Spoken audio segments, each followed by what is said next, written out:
Foreign secretary যাবেন বাংলাদেশে, আজকেই যাচ্ছেন, কালকে ওদের মিটিং আছে। সুতরাং লেট দেম ডিসাইড।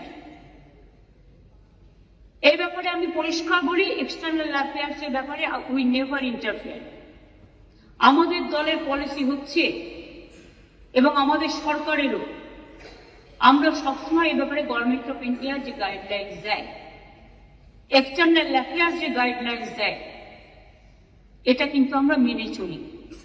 তাই আপনাদের সবাইকে অনুরোধ করব, আসুন আমরা এমন একটা পরিবেশ সৃষ্টি করি যাতে এপার বাংলা দেখিয়ে দেবে যে আমরা ভারতবর্ষ, আমাদের জাতীয়তাবোধ, আমাদের দেশাত্মবোধ, আমাদের মমত্ববোধ, আমাদের স্নেহবোধ, এই জন্মভূমিকে আপনারা প্রতিপালন করেছেন, জন্মেছেন এই মাটিতে।